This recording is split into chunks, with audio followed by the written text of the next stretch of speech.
discussion natin again is conservation of energy. This is still under kinetics of a particle. Okay. So, conservation of energy. According to the law of conservation of energy, it states that the energy cannot be created nor destroyed. Okay? Cannot be created nor destroyed. It can only be transferred or transformed from one form to another. So, basically, if you will sum up all the energies, no, for state 1, okay, delta E, energies of a state 1 or state 2, and you deduct energy at state 1, you would expect a zero value. Meaning to say, yung energies, summation of energies at state 2 is equivalent lang sa summation of energies at state 1. Okay? So, summation of all energies is zero. Okay. So, in other words, we also have this potential energy initial, kinetic energy initial is equivalent lang sa potential energy final at saka kinetic energy final. Basically, ito is yung mechanical energy at state 1. Ito din is the mechanical energy at state 2. So, basically, okay, summation of energy is equivalent lang. Okay? At state 1 and state 2. Okay, so there are various forms of energy. We have your kinetic energy. It is the energy an object possess due to its motion. Kapag mamumove yung particle natin, then that particle is said to have possessed, no, kinetic energy. Okay. In the same way, if yung object natin is at the elevation, okay, it is the energy stored in the object due to its position, arrangement, or state, then that object is said to have possess a potential energy. Okay. Aside from that, we also have the spring potential energy, no? Kasi itong potential energy, a general term yan. So, meron tayong very specific na mga potential energy. Una is yung gravitational potential energy. Yun alam natin, no? So, that is mgh. Or that is simply weight times height. Okay? Kasi yung weight, mass times gravity. Okay? And we also have the spring potential energy. Yung spring will possess a potential energy. Yung value niya is 1/2. Yung K is the spring rate and yung S refers to the compressed length or yung compress or yung tawag nito, yung na compress na length. Okay. Yan yun. Kinetic energy naman 1/2 mv squared. Yan yun, di ba? So total energy is equivalent sa gravitational energy plus kung meron tayong spring, meron din yung spring energy plus the kinetic energy. Yan yung total energy. So, or these are the forms of energy. Okay? So basically, yun lang yung bottom line lang ng conservation of energy. Yung energy at state 1 is equivalent lang sa summation ng energy at state 2. Okay? Para mas ma-master natin, no, on how we can apply this conservation of energy in solving specific problems. Let's try to solve 3 problems this afternoon. Okay? So let me just move to the OneNote. Okay, ito yun. Sample problem number 1. Okay, let me lead the problem. Sample problem number 1. The RAM R, okay, itong RAM, ito, shown has a mass of 100 kilograms. Ito daw, may mass na 100 kilograms. Okay? And then, is released from rest. Okay, it is released from rest 0.75 meter from the top of the spring. Ito yung spring natin, di ba? And then, itong 100 kilograms na RAM is said to have a height of 0.75 meter from the top of the spring. Yung spring A natin, that has a stiffness of 12 kilonewton per meter. Now, we also have, inside this spring A, we have a nested spring B, no? Having a stiffness of 15 kilonewton meter. So, sa loob nitong spring A, we have another spring inside that spring A. Okay, itong spring B. So, having a spring rate na 15 kilonewton. Now, determine the maximum displacement ng spring A needed to stop the downward motion of the RAM. And the unstretched length of each spring, the unstretched length of each spring is indicated in the figure. Ito yung mga unstretched or mga tinatawag nating free lengths of each spring. Okay, meaning to say, hindi loaded na mga length. Okay, neglect the mass of the spring. So basically, we need to solve for the value of S sub A. So yung magiging displacement na itong spring A. So later po, for the sake of this discussion, we will also be solving the value of SB. Okay ha, SB. So actually, hindi nakasali dito sa problem. So, but additional lang natin yan. Okay. So, ano ba yung mangyayari, no? Ano ba yung mangyayari or expected na mangyayari if we will be releasing the RAM? Okay, having a 100 kilogram. So, di ba, most likely ang mangyayari niyan is ito. So, let me just draw the, let me just draw a rough diagram. Okay.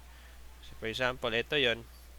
And then, galing dito, initially, ito yung position ng ating RAM. Okay. Mapupunta yan dito, no? Ito. And then, that would cause a deformation. Okay. Ito yung spring A. And then, kuha tayo ng another color for spring B. Okay. Sobrang malaki. Okay. Ito yung spring B. Okay. Same na yung nila, yung na-compress nila. Basically, kung ito yung magiging center ng RAM natin, ito yung magiging center ng RAM.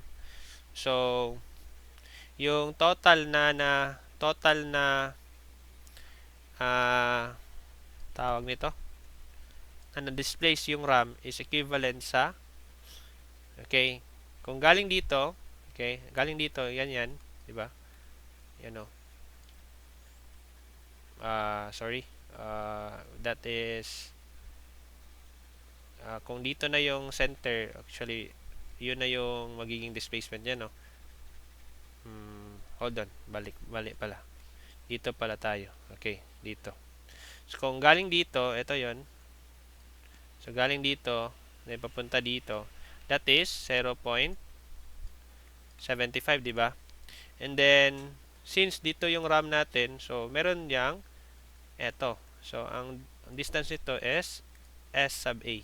Okay, yan yung na-displace na length ng ating spring A, no?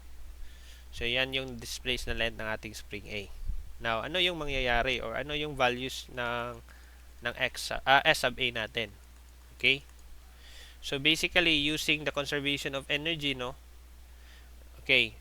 But before that, para mapunta tong RAM sa ganitong position, ito dito na position, this is the position 2, ito yung position 1, 'di ba? At this position yung RAM natin is fully stopped na 'yan. I mean to say, yung velocity dito is 0. Yung velocity at point 1, wala din yung velocity kasi that is initially at rest. So basically with the energy conservation, no? Okay, conservation of energy. Okay, conservation of energy. So we have here kinetic energy at state 1 plus yung potential energy at state 1 din, no? Is equivalent sa kinetic energy at state 2 plus yung potential energy at state 2. Okay. Now, yung kinetic energy at state 1 is 0 yan. Kinetic energy at state 2 0 din kasi nag-stop yan dito na state, no? So ano lang yung may values, yung potential energy. So sa state 1, okay, pwede natin gawin is that we can create a reference line for our potential energy analysis, no? So kung gagawin natin tong ito na ito na line. Kung gagawin natin tong reference line ito. Okay, if we will be considering this one as our reference line or datum line, diba, datum line yan. Datum or reference, same lang yan sila, diba? So kung sasabihin natin this is our reference line, so meaning to say, kapag yung weight natin is napunta sa ilalim ng ating reference line, that would have a negative potential energy. Meaning to say, nag-decrease yung potential energy. Okay, kung gagamitin natin itong reference line, okay, at reference line, yung potential energy natin is also 0. Kuha ba? Kasi yan yung reference, murag, you can think of this one as your ground. Kumbaga ganyan. Okay, meaning to say, itong kinetic energy at state 1 at saka potential energy at state 1 is actually equal to 0. Okay, now, i-equate natin yan sa summation ng mga potential energies. No? So, ano ba yung may potential energies dito? So, una, yung weight, may potential energy yan. Nag-decrease yan kasi pababa. Okay. Dahil sa pag-decrease ng potential energy na yan, so, sino yung absorb ng potential energy dito? Yung mga spring. So, therefore, meron tayong dalawang spring. So, we will be expecting, no, dalawang spring na potential energy. Spring potential energy. Okay, 1 half Ka Sa square, okay, plus 1 half Kb Sb square. Okay? And then, since meron tayong weight then that is below the reference line, so meaning to say that is negative yung magiging potential niya. Okay? So, dapat ito, kung isum up natin yung energies ng spring na na-exert tsaka yung decrease ng energy ng potential energy, dapat mag-equate yan sa zero para maging equilibrium yung ano natin, yung system. So, therefore, this is mass times gravity times height. Okay, total height pala dapat yan. So, ano yung total height? Ito yung total height. Okay? Ito yung total height. Yung 0.75 plus S yan dapat. Hindi lang 0.75 kasi na-compress din yung spring eh. So, that is the total height. Okay. Ito yung total height dapat. Total height. Okay. So, therefore, we have here 0.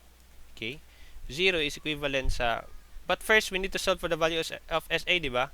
So, meron tayong SB dito. And then, itong H, okay, lalagay natin yan sa, yung KA pala, yung KA ng value ng KA. KA is equivalent sa 12. Okay, 12. Okay, then SA square plus 1 half, yung KB is 15. Okay, then SB square. Okay, SB square. Minus, yung mass, ano yung mass natin? 100 kilograms. 100 kilograms. Then 9.81 for the gravity. Then yung height natin is 0.75 plus SA, di ba? Now we have here an equation with SA and SB as our unknown. So we will make a way yung SB natin, express natin yan in terms of SA. So balik tayo dito sa diagram. Sa napansin nyo, yung free length natin na ito, so FA natin yan, that is the free length, and ito dyan, SB, the free length, SB, ay FB. Now, kung kukunin natin yung na dent na or the compressed length for SB, so basically that is equivalent lang sa yung na-compress na length ng SA minus 0.1. Ano yung nagiging gap nila dito? Diba? Gap nila is 0.1. So, i-subtract lang natin yan dun sa na-compress na length sa SA. Yan na yung gagamitin natin for SB. So, basically, yung SB natin is SA minus 0.1. So, therefore, we have here 1 half. 1 half ng 12 is 6. So, SA square plus 1 half ng 15 is 7.5. Then, SB is equivalent sa SA minus 0.1 square. Then, ito, ano yung value nito, guys? 100 times 9.81. That is 981. Okay, tapos 0.75 plus SA. So, gawin na natin dito is that, okay, unahin na lang natin itong 6 SA, no? 6 SA square. So, ito, i-expand natin to. So, plus 7.5. So, SA square, no? Ito, ano ang expand version nito? So, that is 2. Okay, 2 magiging 0.2 na lang yan, 0.2 SA, and then plus 0.1 squared. Anong value nito? 0.01. Okay, 0.01. 0.01. Okay, then minus itong 981. 981 times 0.75. We have here 735.75. 735.75. And then plus, okay, minus pala, minus 981 SA, then equate to 0. Okay, so, eto, distribute lang natin, no? Okay, hindi tayo magsishift solve dito kasi there are two possible answers for this one. There are two possible roots. So, i-expand natin yan, then we will be getting the roots. Okay, so obviously this is 7.5, no? 7.5 SA square. Ito, anong value nito? 7.5 times 0.2. You can also help me, no? 1.5. Negative 1.5 SA. Ito, anong value nito? 7.5 times 0.01. That is equivalent sa 0.075. 0.075. Okay? Minus 735.75 minus 981 SA. Equate to 0. So, i-move ko lang to saglit ha. Let me just move this. Okay. So, therefore, we have here. So, combine natin yung mga like terms. So, una, yung SA magiging equivalent yan sa, okay, mali pala, no? Dapat kilonewtons pala. Kilonewtons to. Tapos ito, newtons. So, dapat magmamultiply tayo dito ng 1,000. Mali pala, class. This is 60,000. Ay, 6,000 pala dapat to.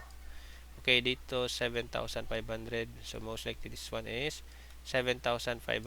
Ito, multiply lang tayo ng, so magiging 1,500 to dapat. 1,500. Ito magiging 75. So, mali ako ha.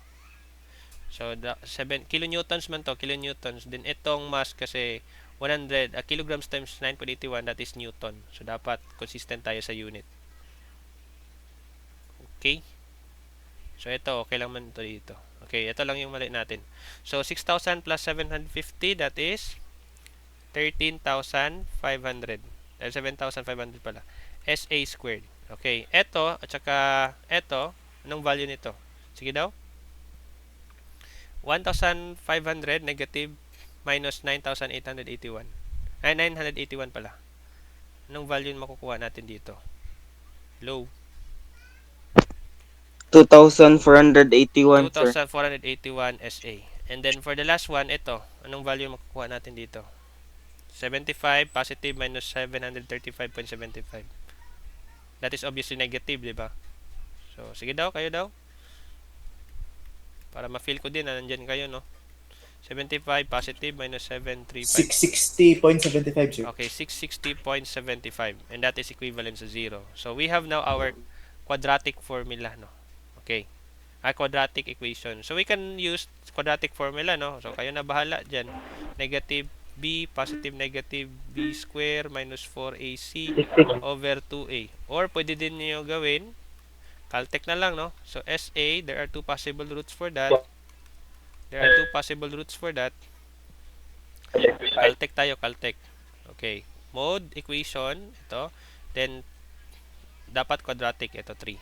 So, lagay natin yung coefficient ng SA square. And then, minus 2481. And then, negative 660.75. You get, okay, 0.331 as your first answer or possible root, and the next one is negative 0.147, okay, or 148. So obviously this one is an absorbed, no? Absorbed. Yan, hindi yan natin pwede gamitin. So that is not hindi applicable or hindi reality. So ito yung magiging sagot natin. So this is in meters. So basically yung SA pala natin is 0.331. Now ano naman yung SB? So di ba SB is equivalent sa, kung ang SA natin 0.331 minus 0.1, so obviously that is 0.231. So nakita nyo, both positive, meaning to say, tama din yung sagot natin na 0.331. Okay? So yan yung magiging solutions for this problem. Nakuha nyo ba, class? Move ko lang to siguro, no? Dito. Para later, ano siya? Straight lang. Okay? Ito, i-move ko lang to saglit. Diyan. Okay? So, proceed tayo sa problem number 2. Do you have question with problem number 1? Anyone? Do you have questions with problem number 1? Nagets ba, class? Anyway, kung hindi na gets, no, Yes po, sir. I am recording naman this discussion para ma-review nyo lang din. Okay, so sample problem 2 tayo. So, sample problem number 2. The 2 kilogram collar is given a downward velocity of 4 meter per second when it is at A. So, initially, yung spring natin, ito yon. And then, if the spring now, okay, if the spring has a unstretched length of 1 meter, okay, 1 meter. Ito dapat daw 1 meter. Yan yung unstretched na ano niya, no. Basically, at point A, yan yung resting point niya, or hindi pa yung stretch yung spring natin. It has a stiffness of 30 Newton per meter. Determine the velocity of the collar at S is equivalent sa 1. So, kapag daw itong collar i-release natin from rest, so mapupunta yan dito, di ba? So, ano mangyayari sa spring natin? It will be stretched to how much length yan mag-i-increase or mas stretch. So, later kukunin natin yan. Okay? So, we can still use the velocity, no? Velocity yung kukunin natin. So, still we can use the conservation of energy, no? Conservation of energy. Okay, so still kinetic at state 1 plus potential energy at state 1 is equivalent sa kinetic at state 2, then potential energy at state 2. So, obviously kinetic energy 1, so wala siyang, so ano tayo ha? Actually dalawa man ito. Wala tanong dito, no? So well done ha. Ang tanong dito actually, check ko lang ha. Wala din tanong dito, no? Actually, yung tanong dito is kalimutan ko isulat yung tanong. Dito, determine the velocity. Okay, ito pala yung tanong. Actually, dalawang tanong to. Yan yung una. Ito yung una. Then, how about naman okay. Considering may velocity, no? How about naman if walang velocity? Okay, if initial velocity is 0. Okay, meter per second. Ito yung pangalawang tanong. Okay, meaning to say, ang pag-release natin ng collar sa point A is walang velocity. Meaning to say, we just release it without velocity or without initial velocity. So, sa A natin, okay, for point A, kukunin natin yung velocity ng collar natin at point C, no? Given that at point A, after we release A, it has a velocity, no, initial velocity of 4 meter per second. So therefore, etong kinetic energy would have a value, no. Meron to siyang value. And then, if we will assume, no, same kanina, this line here is our datum line. So if we will assume that is our datum line, so kapag mapunta yung collar dito, it will have a negative potential. Pero at state A, okay, ito yung state A, yeah? Then ito naman yung state B, state C. Okay. So sa state A, meron siyang kinetic energy 1/2 mv1 or vi square, okay? Plus wala siyang potential energy, 0 yung potential energy diyan, no? Kasi nasa datum line. Is equivalent sa kinetic energy. So 1/2 mv2 square. So yan yung pinapahanap do, v2 square. V2 plus okay, yung weight. Okay, meron ang potential energy diyan. Okay, yung weight will have a negative potential energy kasi bumaba siya. In the same way, okay, yung simultaneously yung spring will have an increased potential energy kasi na-stretch siya. So therefore, we have here 1/2 K ng spring tapos yung stretch length ng spring, let's call that S square, then minus yung mass, so, mgh. Yun yung potential energy at state 2. Okay? But first, we need to solve for the value of S, yung stretch length ng spring, no? So, at the position na 1 meter dito and then 1 meter din ito, di ba? So, ano yung value ng okay, hindi yan 1 meter, ang stretch length is 1 meter. Then 1 meter to. Mali to. Hindi to 1 meter. That is 0. Sorry, mali yung nasulat ko, no? So that is supposedly equal sa 0.75 dapat to. 0.75 ito class. So let's just correct this one. 0.75 to. Okay, so this one is 0.75. Okay, 0.75. Okay? So then 1 meter dito. So we can have our triangle like this one. So we have here 0.75. Ito naman 1 meter, no? So we can solve for the value of this one, this length. Okay, using lang Pythagorean, di ba? So that is 1 square plus 0.75 square. Anong value nito, class? Sige daw. Can you give me the value of this one? 1.25, sir. Okay, 1.25. Therefore, yung initial na value ng free length natin, and ito na yung final, no? 1.25. Ano yung length na na-stretch pala? Na-stretch pala ito. So, 1.25 minus 0.75, yung na-stretch, okay, that is equivalent sa, o yung na-displace na length, kumbaga sa spring, that is equivalent sa 0.5 meters. So, yan yung gagamitin natin na S value for here. Okay, so, ang mangyari niyan, so, galing dito so, that is 1/2. Okay, yung mass is, ng mass ng collar, 1 kilogram. Okay, 1 kilogram. So, guys ko lang to So, 1 kilogram. Yung velocity, 1 is 4 square. Okay, is equivalent siya sa 1/2. Yung mass ng collar, sorry, this is 2 pala. Yung mass ng collar is 2, then velocity 2 square, yung hinahanap natin, plus 1/2. Yung K is equivalent sa 30, no? 30. And then yung S is 0.5 square. Then minus, okay, mass is 2, tapos 9.81, and then yung binaba is 1.